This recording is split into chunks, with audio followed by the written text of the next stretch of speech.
Assalamualaikum warahmatullahi wabarakatuh. Perkenalkan, nama saya Ahmad Indra Yuda dari Prodi Pendidikan Bahasa Inggris semester 3. Di sini saya akan menjelaskan materi tentang tenses. Di sini ada 16 tenses.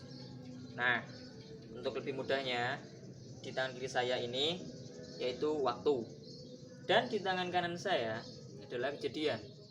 Nah, yang pertama itu simple present tense. Nah, yang ini simple, yang ini present, jadi present tense, yaitu berfungsi untuk menyatakan fakta, kebiasaan atau rutinitas. Nah, untuk rumusnya menggunakan subject plus verb. Nah, yang kedua present continuous. Ini present, ini continuous. Oke. Nah, present continuous ini menunjukkan sebuah tindakan atau kejadian yang sedang terjadi pada saat pembicaraan berlangsung.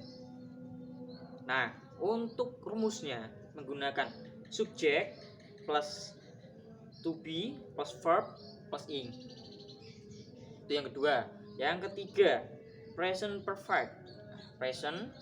Nah, yang ini perfect. Jadi present perfect tense yaitu berfungsi untuk menunjukkan tindakan yang masih berlangsung sejak dimulai atau baru saja selesai. Untuk rumusnya yaitu subject has atau have plus verb 3 atau verb 3. Nah, yang keempat, present perfect continuous. Ini perfect continuous yaitu berfungsi untuk menjabarkan suatu tindakan yang telah selesai di masa lampau atau untuk menjabarkan suatu tindakan yang telah dimulai di masa lalu dan masih terus berlangsung hingga sekarang. Untuk rumusnya yaitu subject plus has atau have plus been plus verb ing. Nah, yang kelima, simple past. Simple past ini berfungsi untuk menjabarkan suatu kejadian yang telah terjadi di masa lampau. Untuk rumusnya adalah subject plus verb to atau verb 2. Nah, yang keenam, past perfect continuous. Ini past perfect continuous yaitu berfungsi untuk mengungkapkan sebuah tindakan yang terjadi di masa lalu dan telah selesai pada suatu titik tertentu di masa lalu pula. Untuk rumusnya yaitu subject plus had plus been plus verb ing. Nah, yang ke-7, past dan continuous. Past continuous ini berfungsi untuk menjabarkan suatu kejadian yang sedang terjadi pada waktu tertentu di masa lalu. Untuk rumusnya subject plus was atau were plus verb ing. Nah, yang ke-8 adalah past perfect. Nah, past perfect ini berfungsi untuk menunjukkan suatu kejadian yang terjadi sebelum waktu tertentu di masa lalu. Seperti rumusnya yaitu subject plus had plus verb 3 atau verb 3. Nah, yang ke-9 ini simple future tense, yaitu berfungsi untuk menjabarkan suatu tindakan di masa depan atau yang akan datang dan tidak dapat dipengaruhi oleh tindakan-tindakan yang lain. Untuk rumusnya yaitu subject plus be plus going to plus verb 1. Nah, yang ke seterusnya yaitu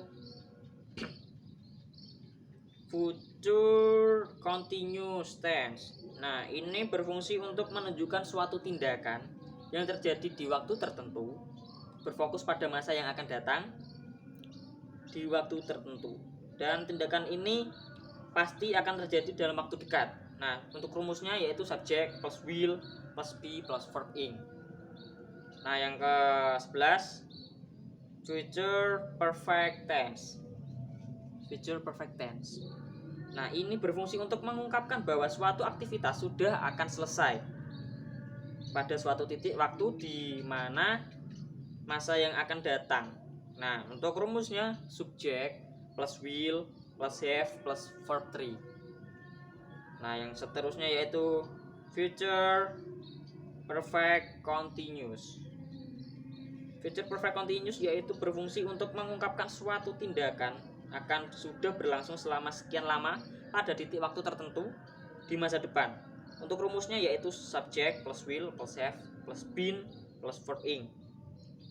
Nah, seterusnya yaitu simple past future tense.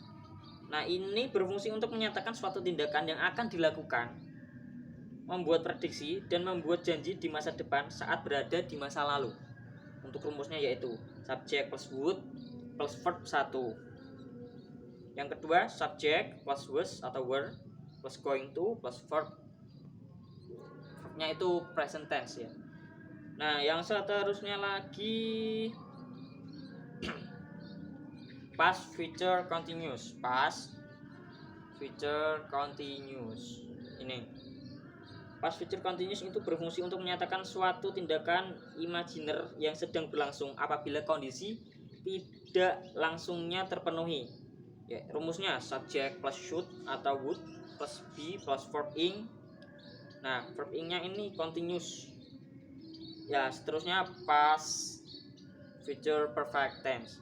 Nah, ini berfungsi untuk membicarakan suatu tindakan yang akan terjadi di masa lalu, yaitu pada waktu yang akan datang. Waktu tertentu di masa lalu, tetapi tindakan yang terjadi harus sudah selesai sebelum waktu yang akan datang. Nah, untuk rumusnya subject plus should atau could atau would